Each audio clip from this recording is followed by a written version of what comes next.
Hello YouTube. Alright, I thought I would make this video to show those of you who, like me, were curious as to whether or not it would be worth it to install an air conditioning unit inside a minivan or a regular sized van. And since I bought this 5,000 BTU unit to install in the RV, I thought I would go ahead and install it here. And you know, inside Little Blue temporarily, just to check it out and see what would happen. And I'm getting kind of mixed results. You can see it's at 79 degrees right now, so it's not really cooling that much. Well, it did cool down for a while. It was like down to like I think it was down to like 76, 74 degrees, 77. Outside right now, the temperature in Florida is about 87, 88 degrees, which is kind of hot. And if you park your vehicle out in the sun, inside the vehicle, it could get up to like over 100, 110. You can see my vehicle thermometer says it's 83 degrees on this side. The AC says it's producing 80. You can see I've tried to seal off as much of the you know, airflow from flowing out as possible and tried to contain all the cool air blowing in. I also have a fan here circulating. So the fan is running off a 12 volt system running off the system. The AC is actually running off 120 volts, and I'll talk about that here in a moment. But I wanted to see how cool it would be in here, and surprisingly it's not as cool as I thought. It turns out that the AC, even a 5,000 watt unit, if you hook it up and install it in a van, whether it's a minivan or a regular van, it's not going to cool it down as much as you think if the van is not heavily insulated. I can feel like the roof. Now I'm parked under shade right now, so it's not as bad. It's starting to cool down. But when I had first tested it out in the sun, the roof was hot. The roof and the windows, and that's why the windows are still shut right now. Because if you have the windows open, all the heat hitting the glass radiates and fills on the inside. The vehicle acts like a greenhouse, so it gets hot in here. Like right now, it's cooler in here. It says 83 degrees over here on this wall. And then right by the AC, it's at 78 degrees. I don't have it on high or anything. I have it on eco mode. But I did set it for like, I think the lowest temperature, which was 64 degrees. It's as low as this thing will go. So, with the fan on, I could actually sleep here during the daytime and be comfortable. But honestly, from having lived in the van for a while, I don't really see this AC as being that useful. Most of the time I sleep at night, but like if I were trying to take a nap during the daytime, I would actually have all the doors, you know, the side doors open, the windows in the front open, and the back popped open so air would blow through here. So the temperature inside the van would actually be right now the same as outside, which is about 80, 87, 88 degrees. But you get airflow, like a lot of airflow, and then I would have the fans blowing right at me. So it would feel cool.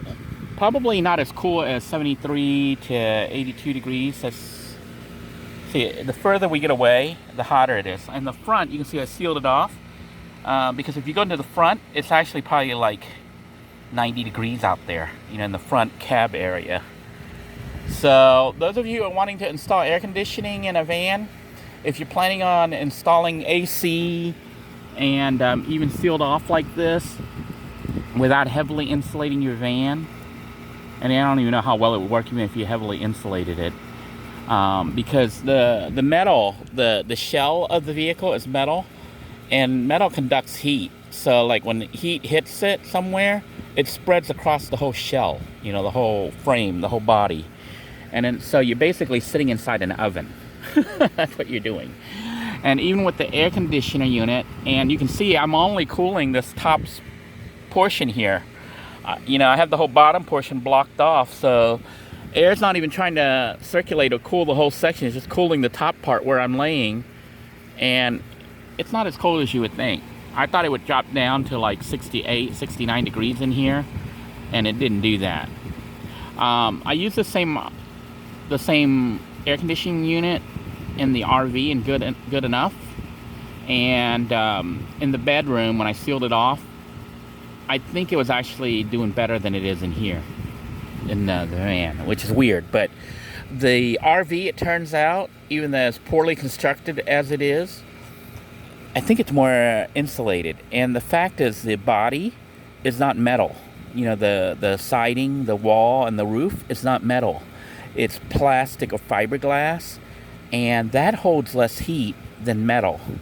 So when I had this same air conditioning unit mounted in the RV, and I sealed off the bedroom area, it was getting about this cold, or it felt a little cooler, and I had a lot more room. Here, I can feel the heat radiating from the roof, even from the wall here. You can see if I open it up, we're actually parked like in a shaded little spot, a little park here, and there's heat. I can feel heat through the curtain. So, basically, if you're gonna do this, I think you may be better off just opening up your doors and windows and parking under a tree and having a fan blowing at you. If you wanted to do it, you could do it, but then your big issue is going to be mounting it and getting power for it. Right now I have power because where I'm parked, I have access to 120 volts. So I just ran an extension cord and I have it hooked up to the AC, and I can run it and sleep here if I wanted to during the day. I don't think they're going to mess with me. I'm basically at a park that has access to power, and they let you use it. So, I can use it to cook rice. I can use it to run the air conditioning. So if I wanted to, I could do that. But with the hassle of hooking it up, setting it up, I don't really think it's worth it. If I wanted to stay here during the daytime at this park with the van, not the RV, I would just come here, open up the back door, open up the side doors, and maybe run the fan and take a nap. And it would not be much cooler. I mean, it would probably feel better, less confined than I am right now, where it's all sealed in and everything's dark, and it's still 82 degrees inside here, which is terrible. Well, 72 here, 82 here, and probably 90 or something up front. But if I was just laying here with my head right next to the AC vent, very, very comfortable. I mean, I could sleep like this. The only real practical use I can see having an air conditioning unit installed like this is if you were going to live in your van at somebody's house or someplace that had access to 120 volts, power outlet that you could plug in, then you could hook it up like this at night, and you could sleep at night with air conditioning. And without the sun radiating on the roof, even though like I'm parked under a tree now, it still has heat radiating through the metal. Like, even hot air will hit the metal and transfer the heat to the metal. And then it kind of bakes in here. This is like an oven. You're basically sitting in an oven. But at night, you wouldn't have that issue. So the air conditioning at night might be more useful if you had access to power. But, that's what the issue is having power. I have enough power that I generate with my solar panel and my battery bank that I could run the TV and the fans and stuff like that. And if the power ran low, I could start the engine up and charge up the system and to rerun the fans and stuff. But I don't have enough power to generate to run this air conditioning unit from the van. I have to plug in to 120 volts, which means parking somewhere where I have access to 120 volts or carrying a generator. And if I had to run a generator to run the air conditioning unit, I don't even think it's worth it. Because then you're having to lug extra weight, extra big heavy stuff, and spend money on it, and it might only last a couple hours. Plus, when you run the generator, you are releasing carbon monoxide. And if your AC is set next to it, it could be blowing the carbon monoxide in. So, my personal experience, my personal test here tells me that I don't think I want an air conditioning unit like this installed in a van or a minivan. Not unless the van was custom built to be a tiny home and heavily insulated. Now, having this air conditioning unit in the RV good enough is worth it, because when I brought the RV to this place to plug it in and test it, or even ran it off the generator or ran it off the solar, I'm able to run this AC unit off solar on the RV. And it was worth it because it wasn't enough to cool down the entire RV, but if I sealed off the bedroom area or the living room area, it was enough to cool it down like here, about 10-15 degrees cooler than outside. And in the bedroom, especially when I sealed everything off, it was enough to make it really comfortable. I could lay down and sleep during the daytime. And because it could run off solar completely, pretty much solar and battery bank, you know, it's free electricity and free cooling. Now, there are issues with that too, which I'll talk about when I do that episode, but basically I can do it, but I can't do it indefinitely. I can only do it for like 4 hours, 5 hours tops. And that's assuming we have full direct sunlight. And the reason is my battery bank isn't enough to hold enough energy to keep it going. And also the system tends to overheat. The solar panel, charge controller and stuff, it overheats and then shuts down and doesn't work so well. So, worth it for an RV, but not so worth it for a minivan. I'd have to try it out in a full-size van to see if it would be worth it, but based on my experience, unless you're insulating your van, I don't think it's worth it. And the other issue is, even if you insulate it, if your van is metal, which most vans are, it may not be worth it because the metal shell, you know, the skin, the metal panels outside, they would retain heat and basically bake the inside. Now, if you had insulation, it might block that heat so that the cool could stay in and the hot stay out. I don't know. It would have to be done. You know, you'd have to do an actual build and see if the AC is enough to cool it. But this test allowed me to see and know for sure it does not work. I mean, it works. You can see it obviously works, but it's not as good as you would think. Even though it says 73 degrees, it's blowing 73 right here where it is. It's the fan's blowing at it. But inside it's 83 degrees.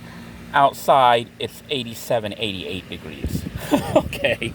So to get like 5 or 10 degrees difference running a full-blown air conditioning unit, sealed off as best as I could here without totally, you know, building a custom holder and everything for it. And even then I don't think it'd make a difference.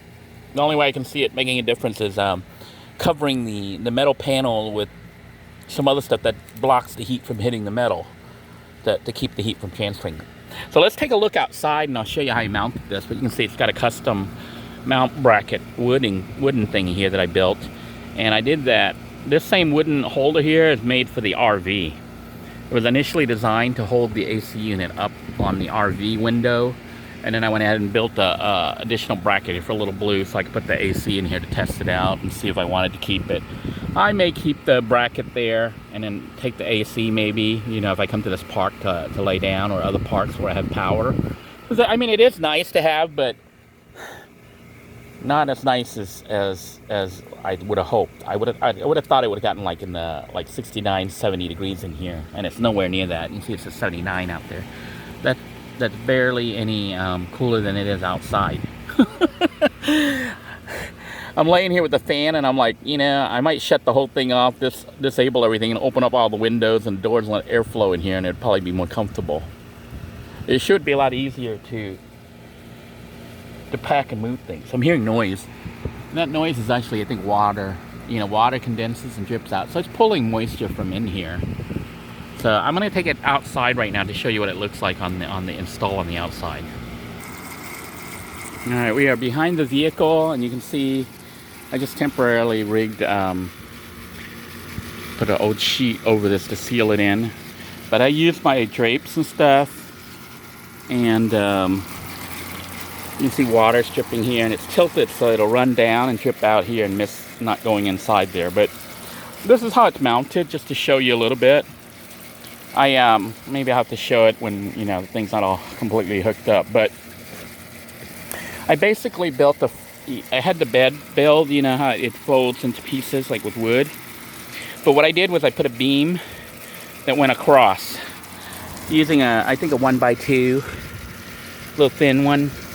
And I went across and connected it and just screwed it in. So it was built to be high enough for this brace. You know, this unit right here. which I will show you another day when I show the air conditioning unit for the RV, because that's what this was built for, was for the RV. But basically, it allows me to put this piece of wooden platform out the window of the RV and set the AC on it,